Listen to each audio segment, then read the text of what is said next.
Bismillahirrahmanirrahim. Assalamualaikum warahmatullahi wabarakatuh.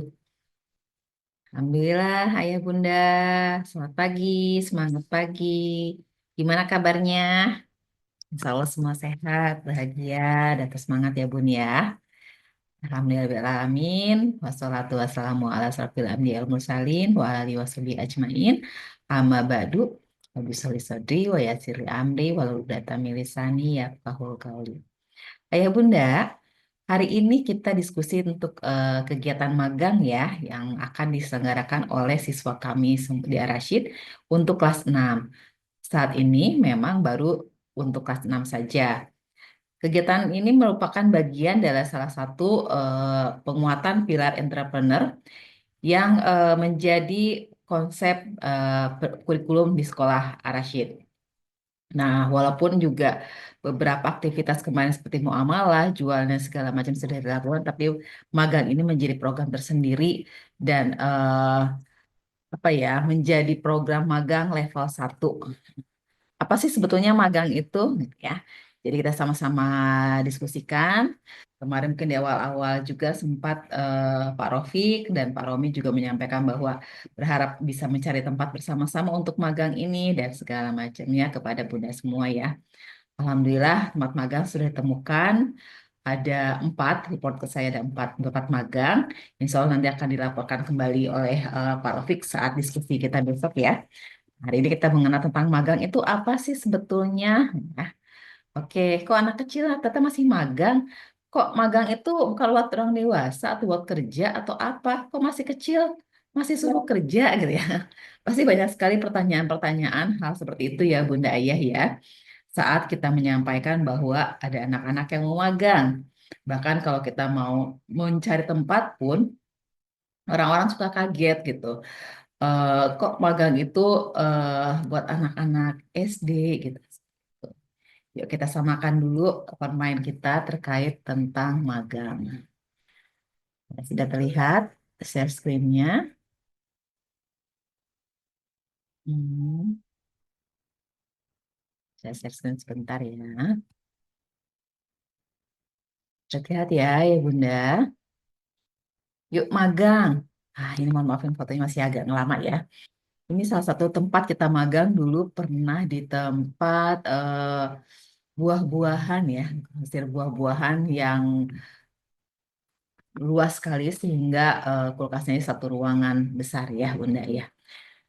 Oke ya, magang itu apa sih sebetulnya? Ya, kalau misalnya secara harfiahnya, kalau konsep magang ibaratnya ya tadi melibatkan aktivitas pekerjaan ya dan menjadikan sebuah proses pendidikan, proses belajar.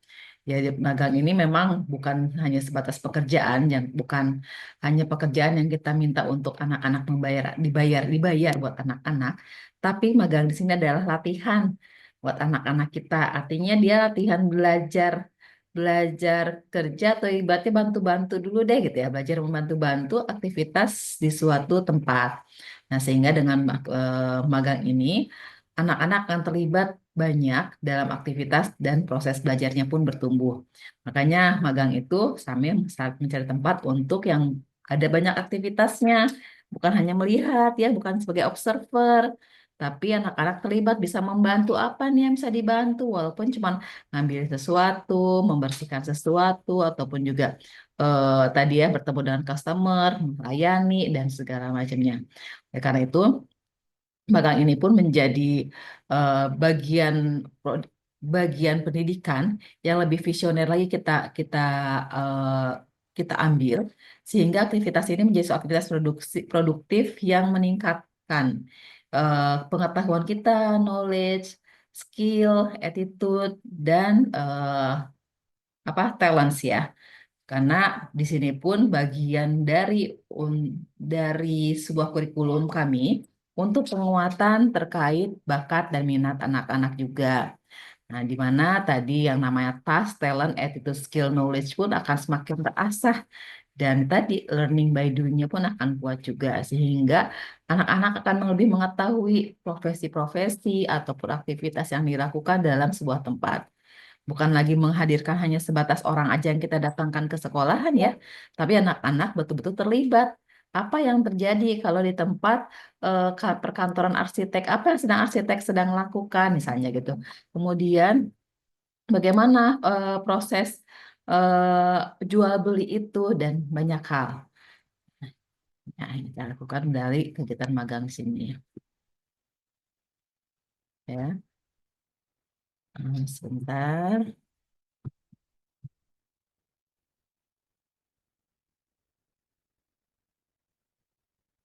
Oke. Nah, mengapa harus magang? Karena magang ini adalah salah satu cara yang mudah untuk mengarahkan anak-anak kita pada bakat dan minat. Ya, jadi kemarin ya, Ayah Bunda sudah dapatkan juga portofolio bakat dari anak-anak untuk beberapa kegiatan besar. Nah, ini pun salah satu kegiatan yang kami anggap besar dan penting, sehingga kita akan melihat bakat dan minat anak-anak ada di mana, menjadi sebuah jalan untuk semakin mengerucutkan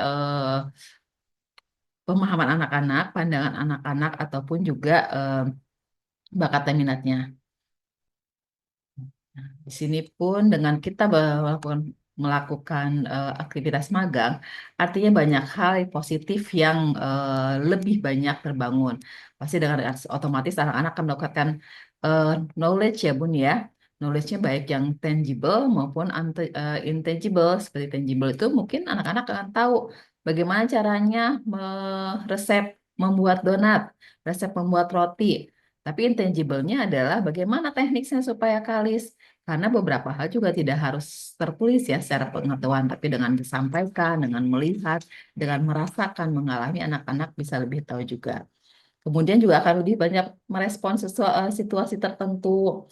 Keterampilannya juga keterampilan khusus yang dimiliki owner tempat magang ini apa? Misalnya, yang satu tempat magangnya ada di laundry, satu lagi tempatnya di em, apa di tempat ATK ya. Nanti kita bisa melihat ownernya eh, bagaimana kemampuan owner yang dimiliki dan segala macam. Karena disinilah diharapkan anak-anak saat melakukan magang bertemu dengan ownernya langsung. Jika tidak dengan owner pun, ya baiknya dengan supervisor ataupun juga yang memang banyak mengetahui terkait perusahaan atau tempat yang anak-anak datangi tersebut. Nah, selain itu, kemampuan interpersonal pun akan semakin terbangun. Kenapa? Karena akan berinteraksi dengan banyak orang. Kalau misalnya di rumah dia mungkin malu, banyak ketemu sana sini nggak mau, diajakin susah. Nah, dengan banyak seperti ini, berinteraksi dengan orang lain, tempat baru, ini pun akan menjadi sebuah pembelajaran dan pengalaman bagi anak-anak bagaimana berkomunikasi dengan orang lain, bagaimana meminta izin, bagaimana menawarkan caranya, dan segala macamnya dalam bentuk yang sifatnya lebih formal ya. Maksudnya formal ini adalah sesuatu yang memang serius gitu dilakukan dalam sebuah aktivitas, sebuah pekerjaan. Beda kalau mungkin kalau nawarin di sekolahan ya, ataupun di tempat-tempat lain karena mungkin tidak punya sebuah konsekuensi atau tanggung jawabnya tidak sebesar saat di tempat orang. Yang keduanya dari tujuan magang ini adalah membangun semangat kewirausahaan. Ya, karena disampaikan tadi ini bagian dari pilar kurikulum entrepreneur, sehingga semangat kewirausahaan pun kita bangun. Dari sana kita bisa lihat anak-anak punya beragam beragam em, pengalaman di mana tempat anak-anak melakukan wirausaha. Walaupun sama-sama kuliner mungkin ya, tapi berbeda-beda. Insya Allah besok ada yang di roti, ada yang di bakso Malang, ada yang di restoran juga, atau mungkin juga nanti ada yang berbeda juga, ada tempat KTK. Nah, semua ini membangun semangat kewirausahaan karena dengan tadi kita membangun diskusi komunikasi dengan owner khususnya, ini akan membangun sebuah inspirasi buat anak-anak kita. Yang ketiganya adalah membangun kemandirian atau akil balik. Seperti kita selalu ketahui bahwa anak-anak kita sudah umumnya mencapai akil balik di sini. Nah, tapi banyaknya memang di baliknya, belum akilnya. Nah, dengan cara seperti ini, kita akan lebih mengasah anak-anak terkait akil kesiapan mereka untuk kemandirian. Karena sebetulnya kurikulum akil balik ini, dan salah satu tujuan dari pilar entrepreneur adalah anak-anak kita ke depannya mampu mandiri. Mandiri itu artinya suatu saat juga harus mandiri, memiliki bagaimana caranya dia mampu menghasilkan ya, menghasilkan secara finansial juga. Artinya jangan sampai merepotkan orang lain, atau orang tua sampai dewasa nanti masih ibaratnya masih minta makan ke orang tua gitu kan. Minimal banget dia bisa makan untuk dirinya sendiri, bisa bisa melakukan hal atau mendapatkan cara atau aktivitas bertanggung jawab sebagai dirinya sendiri.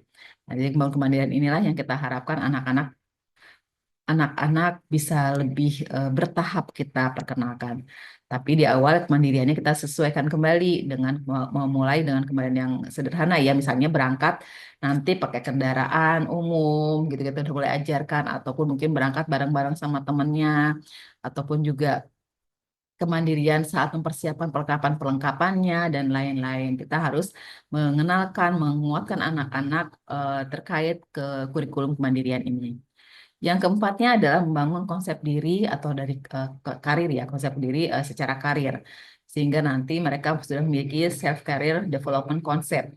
Oleh karena mengapa di kelas 6 kami harapkan konsep diri anak-anak sudah terbangun melalui portofolio bakat, aktivitas-aktivitas yang beragam, dan dari sana kita sudah bisa mengenal nih anak-anak punya cita-cita apa. Sehingga nanti dia akan lebih, insya Allah saat dia sudah mengenal dirinya, apa yang dia suka, pengalamannya semakin banyak, kalau mau memilih jurusan atau memilih aktivitas saat dewasa pun sudah semakin terarah sesuai dengan minat bakatnya lagi ya. Jangan sampai kita orang anak-anak itu masih pada bingung karena memang tadi tidak banyak ragam aktivitas yang dilakukan. Akibatnya anak-anak tidak punya banyak pengalaman, tidak punya banyak tahu kondisi di lapangan. Jangankan anak-anak ya, kadang-kadang juga banyak mahasiswa kita yang sudah sarjana mau masuk kerja tuh takut, bingung gitu kan. Karena memang mereka nggak kebayangin, ih nanti tempat kerja gimana ya, nanti tempat kerja seperti itu, seperti apa. Karena memang jarang berinteraksi langsung ke tempat lapangan-lapangan pekerjaan. Ini bagaimana kita menguatkan mental anak-anak dan dia mulai menjajaki karir apa yang mau ataupun aktivitas apa saat dewasa yang akan dilakukannya bertahap. Nah, namun di sini juga tidak hanya sebatas kita patok ya, dia akan terus bertumbuh berkembang ya tidak apa-apa. Paling tidak dia sudah mengenal beberapa konsep dirinya. Karena tadi dalam kehidupan kita itu banyak hal dan peristiwa yang menghampiri kita tanpa diundang dan semua ini mempengaruhi kita dan apa yang kita lakukan. Ibaratnya ujian ya Bunda ya Ayah ya, nggak pernah ada persiapan ya, nggak pernah ada informasi sebelumnya seperti ujian di sekolahan. Tapi kalau misalnya di di sekolah kan kita tahu ya mau ujian ini mau itu. Kalau misalnya ujian kehidupan sebetulnya tidak pernah ada pemberitahuan sebelumnya. Tapi saat ujian itu datang berarti Allah yakin kita mampu. Artinya kita pun harus selalu mempersiapkan diri kita untuk siap dengan segala sesuatu ujian kehidupan kita.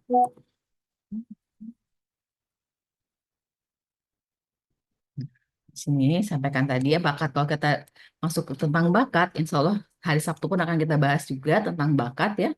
Artinya memang dari kurikulum magang ini bagian salah satu kegiatan untuk menguatkan bakat anak-anak dan yang mengarah kepada entrepreneurs-nya. Karena untuk mengenal bakat anak-anak ini tidak perlu tes-tesan juga Bunda Ayah, tapi kita banyakin aja aktivitas-aktivitasnya yang beragam, yang lebih menantang ya sesuai dengan usianya. Makanya kami di Arashid kegiatan magang atau entrepreneur atau muamalah ini bukan hanya sebatas muamalah yang sebatas jual beli aja seperti adik-adiknya. Adik-adiknya aja walaupun jual beli punya target-target tertentu. Nah, kakaknya jangan sampai, maksudnya sampai kelas 6 tapi aktivitas yang dilakukannya sama-sama aja seperti kelas 1. Nggak ada bedanya dong, dia nggak belajar banyak kalau seperti itu ya. Nah, tapi dengan kami Insya Allah ini menjadi bagian-bagian semakin tinggi anak-anak kemampuannya, semakin besar dia, artinya banyak tantangan ataupun juga aktivitas yang harus lebih beragam, yang lebih sesuai dengan kemampuan mereka tadi agar akhir baliknya pun juga sudah siap. Hmm. Sini kita akan sampaikan bahwa tadi dengan aktivitas ini menjadi bagian dari sifat produktif ya. Sifat produktif itu adalah kinerja, karakter kinerja yang akan kita lihat dari sifat-sifat bakatnya atau bahasa bakat. Insya Allah dibahas juga di Sabtu besok kita akan sama-sama diskusi tentang bahasa bakat ini. Dari sana kenapa? Karena dari sana kita bisa melihat apakah anak kita itu deliberatif tidak nih. Apakah anak-anak kita eh, analytical enggak? Dia senang tidak melakukan pekerjaan casering. Oh, memang tidak suka. Karena bakatnya tidak di sana untuk kuat analyticalnya. Tapi ada anak tertentu yang saat dia melakukan casering, dia senang. Senang, Miss. Aku bisa melakukannya. Aku bisa senang hitung-hitung dan lain-lain. Nah, karena dia kekuatan analyticalnya kuat ya misalnya seperti itu. Tapi ada juga anak kita yang lebih senang bertemu banyak orang, mungkin ya hanya sebatas mempersilahkan orang masuk, greeting, ibu mau menu apa, silahkan ini makanan menunya, silahkan selamat makan ya. Nah seperti itu seperti servingnya lebih kuat. Ada anak-anak yang ternyata eh, bakat empatinya tinggi, ada anak-anak kita yang bakat relatornya tinggi ya. Nah ini bisa terlihat juga saat melakukan aktivitas dan kita kaitkan dengan sifat bakat yang ada pada anak-anak kita. Ini ya kita magang, arti sini saat magang ya Bunda bukan hanya melihat saja, misalkan apapun harus dilakukan. Sesuatu yang wajar ya, intinya sesuai wajar, sesuai dengan kemampuan anak-anak lagi. Kita lihat, semoga di hari ke-1 dan kedua juga punya pengalaman yang berbeda aktivitasnya, sehingga nanti 3 hari magangnya kita anak-anak ini memiliki ragam kegiatan yang berbeda. Hari pertama, biasanya nanti kita akan diskusi, kemudian akan koordinasi dengan pemilik juga apa saja yang akan dilakukan. Hari keduanya mungkin berbeda, misalnya labelingnya ya, kalau di JPM ataupun juga yang lain-lain kita bisa diskusikan semua, kita sesuaikan dengan kemampuan anak-anak ya. Artinya apa? Artinya kalau ada anak-anak kita yang inklusi ataupun ada hambatan-hambatan tertentu, kita akan sesuaikan karena mungkin jagonya di fisiknya, tapi jangan jangan ngambil di area caseringnya, nah gitu. Nah, kita bisa sesuaikan hal-hal tersebut. Dengan anak-anak membantu orang dewasa, ini akan tumbuh empati dari anak-anak melihat kesibukan orang-orang, membantu ya, nah seperti ini, membawa barang-barang gitu, mensortir dan segala macamnya. Bahkan juga sifatnya yang mungkin kebersihan pun harus selalu dijaga. Setelah anak-anak beraktivitas, setelah anak-anak makan ya, ataupun jika ada yang tumpah yang disebabkan oleh kecerobohan dan lain-lain tetap harus bertanggung jawab, merapihkan, membersihkan kembali BRT-nya. Di sini ya, ini menunjukkan dari dengan piramida learning. Nah, learning piramida menunjukkan bahwa learning by doing, practice by doing dengan melakukan sesuatu, memang belajarnya akan lebih tinggi ya Bunda ya, lebih banyak 75%. Karena melibatkan seluruh ini kita, pikiran, perasaan maupun tindakan kita. Baik gaya belajar pun juga kita tidak hanya satu arah aja. Kalau di kelas mungkin hanya mendengar orang bercerita, berarti hanya visual saja yang berjalan atau auditorial saja yang mendengar apa yang diceritakan oleh orang tersebut dan segala macam. Atau hanya visual melihat nonton saja. Tapi dengan kita melibatkan 3 panca indera dalam gaya belajar, ada yang visual, ada yang auditorial, dan kinestetik ya. Gaya belajar ini, tiga-tiganya kita libatkan, akan menyebabkan pembelajaran itu semakin banyak. 75% akan lebih efektif.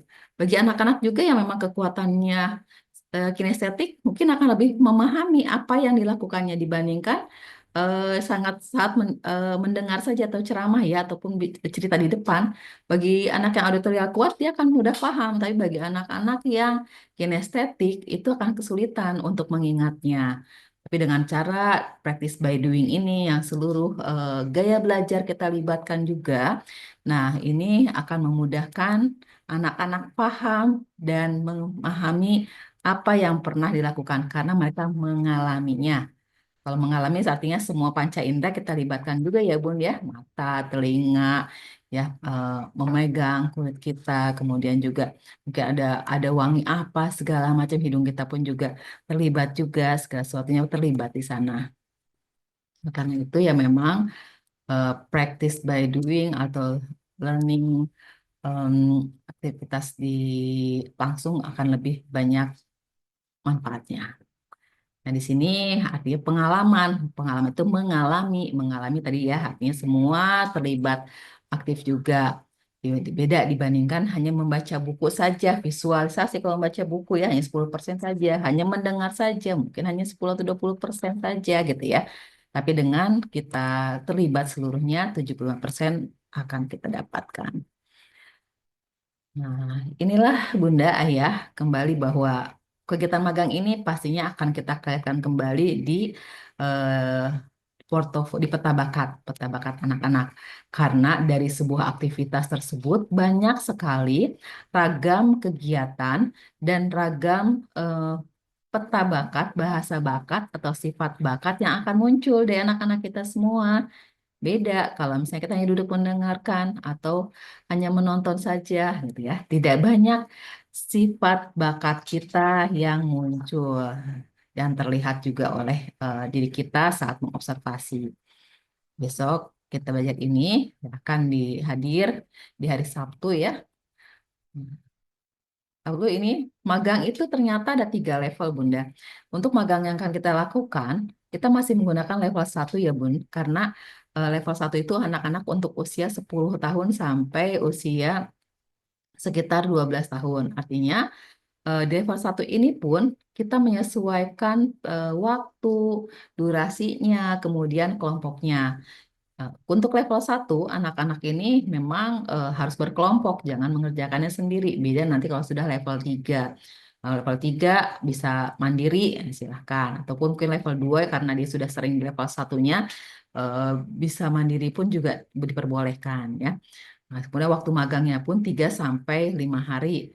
Nah, kita akan menggunakan 3 hari saja, 3 hari untuk aktivitas di lapangan, 1 harinya untuk pemetaan bakatnya ya. Jadi mengikat makna apa yang anak-anak lakukan, anak-anak rasakan. Mereka akan membuat jurnal juga, portofolionya, dan pemetaan bakatnya, baik dari aktivitas maupun dari sifatnya. Nanti kita akan sharing, bercerita pada teman-teman satu sama lain sehingga dalam satu kelas memiliki ragam aktivitas dan insya Allah menjadi apa ya pengetahuan bagi anak-anak yang lain. Insya Allah akan dipresentasikan. Mudah-mudahan kami berharap ini menjadi event yang menarik buat ayah bunda juga ya melihat kemampuan keterampilan anak kita eh, dalam mempresentasikan apa yang dilakukan seaktivitas.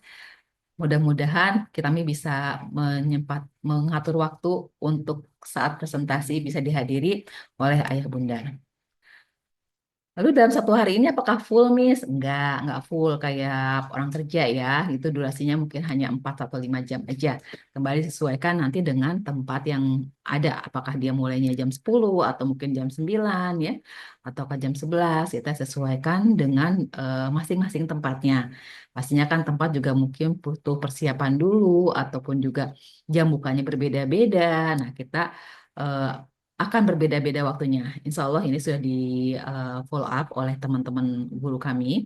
Nanti kita akan menyesuaikan dengan kelompok-kelompoknya mulai jam berapa sampai jam berapa. Sini kami sangat mengharapkan sekali keterlibatan ayah bunda ya untuk bisa mensupport kegiatan mulai dari antar jemputnya ataupun saat menyiapkan makan siang ya mau disiapkan juga makan siangnya karena kami tidak ingin merepotkan tempat kita magang nanti ya bun ya gitu. Alhamdulillah udah diterima juga gitu kan anak-anak kita magang gitu karena menerima anak-anak bukan suatu hal yang resiko ya Bunda ya gitu. Nah, karena kadang anak-anak kan masih suka main-main ini itu dan segala macamnya. Nah, disinilah kita akan melihat kemampuan anak-anak kita, menguji anak-anak kita juga. Oke, ini level 1, kemudian Ini level 1 hanya untuk kelas kita aja ke atas. Level 2 untuk anak SMP, level 3 sekitar anak-anak SMA 17 tahun ke atas ya. Jadi saya tidak akan bahas di sana, kita akan fokus di sini aja. Level 1. Silakan nanti kalau misalnya berlanjut lagi, Bunda punya tempat magang lagi, anaknya mau sendiri atau dengan saudara atau temannya, dia akan dilanjutkan lagi program yang di Rashid. Nah, setelah kegiatan tersebut, kita akan mengevaluasi bakat kita dengan tadi ya, dengan talent mapping. Nah, ini adalah tahapan-tahapan kegiatan yang ada di sana nanti saat hari pertama. Yang pertama adalah pembekalan materi pengetahuan dulu. Artinya kita berharap akan bertemu dengan owner-ownernya dulu atau pemilik. Kita akan bercerita juga mungkin di sana akan menjelaskan edukasi pada anak-anak. Apa saja sih yang akan dilakukan di sana, tempat apa tempat tersebut, dan lain-lainnya. Sehingga anak-anak pun memiliki knowledge yang tadi kita harapkan ya. Knowledge secara tangible maupun intangible-nya. Oke, ini level 2 ya tidak kita bahas ya karena memang lebih artinya level 2 semakin untuk dewasa semakin porsinya berbeda juga dan tujuan-tujuan pun juga makin berbeda. Juga sama untuk masuk ke level 3. Nah, untuk level 1 kita masih sederhana saja Bunda untuk tempatnya juga makanya diharapkan dari hal yang menarik bagi anak-anak kita semua. Umumnya tadi di kuliner magang, desain ya atau kerajinan tangan membuat kreativitas yang sifatnya lebih banyak aktivitas secara fisiknya dulu yang melibatkan dirinya, tidak banyak berpikir ya intinya seperti itu. Karena ada juga ya tempat magang mungkin banyak mikirnya, tapi ya itu belum cocok untuk anak-anak kita. Kecuali mungkin sudah dewasa, sudah lebih jelas ke arah programmingnya, ke arah yang lainnya ya, input data dan segala macam mungkin dengan kemampuan yang ada disesuaikan. Tapi untuk di level 1 ini kita memang harus memilih tempat-tempat magang yang sesuai, yang bisa sesuai dengan anak-anak tadi untuk bisa punya aktivitas secara fisik mereka lakukan. Oke ya, jadi insya Allah kalau magang tempatnya waktu yang sudah ditentukan oleh sekolahan, kecuali kalau libur pun juga mungkin bisa kalau ada ataupun tempat-tempat long weekend itu silahkan di luar sekolah, kegiatan sekolah silahkan Bunda Ayah melakukannya. Itu saja dari saya. Besok kita akan banyak diskusi. Jika Ayah Bunda ada pertanyaan, silahkan dicatat dulu untuk kita sama-sama diskusi baik secara teknis, baik pun ataupun secara strateginya ataupun tujuan-tujuannya. Besok kita bahas satu secara konsep. Besok kita bisa diskusi lebih matang lagi ya. Oke, itu saja dari saya. Ayah Bunda semua terkait informasi atau open mind tentang magang ya. Mudah-mudahan dengan kita sama-sama sebagai orang tua memahami tujuan dari magang ini, kegiatan ini pun kami mendapatkan support dari Ayah Bunda, juga mungkin juga bisa Bunda Ayah lanjutkan di masa depannya ya untuk saat SMP yang memang saat ini kan belum ada ya SMP-nya, mohon doanya. Mungkin aktivitas ini pun akan dilanjutkan Bunda di tempat lain ataupun juga Bunda meng-create sendiri sehingga saat kita memahami sebuah tujuan pembelajaran dan manfaatnya mudah-mudahan bisa terus dilanjutkan apa yang sudah baik dan tujuan kita pada anak-anak kita pun terbangun untuk menuntun mereka menemukan bakatnya ya. Baik, itu saja mungkin dari saya. Terima kasih banyak atas segala perhatiannya. Mohon maaf atas segala kekurangan. Insya Allah kita berjumpa di hari Jumat pagi ya, untuk kita diskusi lebih lanjut terkait teknis dan segala macamnya. Dan jika ada pertanyaan. Ini saja sebagai pembuka. Terima kasih banyak. Wabillahi, mohon maaf jika ada kekurangan. Wabillahi taufiq wal hidayah. Wassalamualaikum warahmatullahi wabarakatuh. Selamat istirahat, ayah bunda semua. Terima kasih.